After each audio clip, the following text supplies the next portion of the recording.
And we're happy to welcome you into a brand new edition of Upon Further Review. Along with Josh, this is Nate. We're at RJ Steakery on South Main in the Oyster Bar. Don't forget, for the best Sunday buffet in town, head on over to RJ's on Sunday. Busy day Wednesday. Busy day. Running all around. Running all over the place. That's a good thing. It is. You know, the signing day for several high school youngsters in the area. We'll hear from the portal youngsters who had a chance to commit on Wednesday.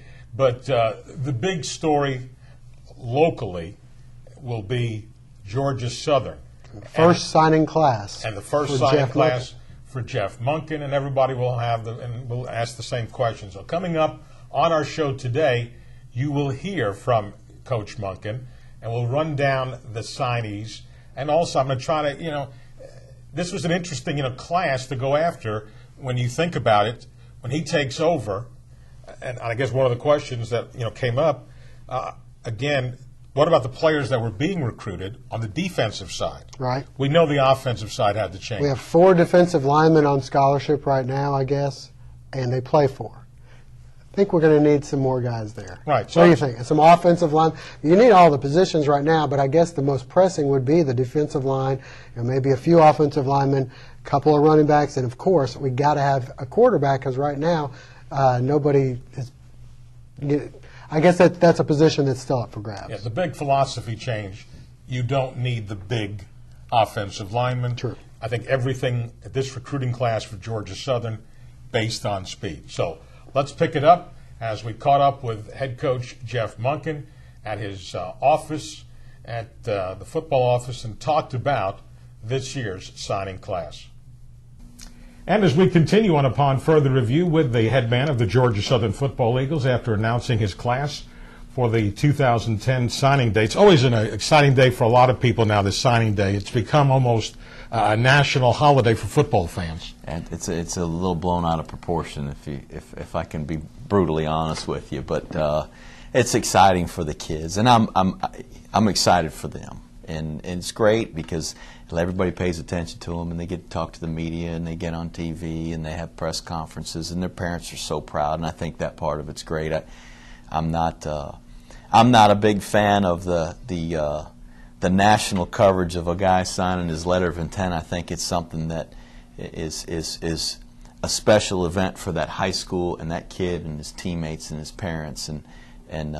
But the attention that college football gets is good for all of us, and so from that standpoint, I am happy that it has become so important to so many people. Well, it's been a whirlwind for you. I guess it's 2 months officially on the job, although part of that month was spent up in Atlanta preparing for a bowl game and recruiting, I guess, at the same time. Yep, it did both, and that's tough. That's not easy to do, but we managed to get through it, and we're here today and got a really great class. We're excited about it. And assembled a staff in the process also. Yep, and a great staff. I'm really excited about the staff we've put together, and they're the great amount of experience on our staff.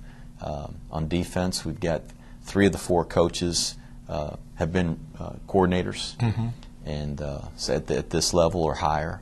And then on offense, we've got three coaches on offense that have been coordinators in this offense. So I'm excited about our staff. So you piece things together there, and I guess you may have even 1 or 2 more to fill? We've got a couple more coaches that will be coming on board in the next week or so. Okay. And as you announced to the media earlier about the group of kids that you brought in, so many of them were tied to either A, the new coaches you brought in, and B, former Georgia Southern connections. Mm-hmm. We use the resources we have, whether it's the coaches we got on our staff or the coaches that are out there that we know, and use the resources you have and do the best you can to get the list that will get you the best players possible. And certainly this year, having come into it late, we don't have the luxury of having been in every high school in the state as a staff. We intend to do that. So between our spring evaluations, which will be in April and May, and this time next year, a coach from our staff will have walked through the doors of every high school in the state that plays football. That'll help us. We'll know about every kid. There won't be very many kids in the state of Georgia that we won't know about. And so that, I think when you can do that, it certainly puts you ahead of the game. Right. Well, once you get the job, everybody knows the offense is changing at Georgia Southern. Do you start hearing from prospective athletes and/or coaches right away? Both, and parents and friends of families and media people would say, hey, I saw this guy play in the fall and you ought to check him out. And you follow every lead. When somebody says there's a player here or you ought to check this guy out, you go check him out. And sometimes they pan out and say, hey, that guy's a player, and you recruit him. And sometimes you just say he's not for us and you move on. But you need to follow up on every lead because you never know where there's going to be a player. All right.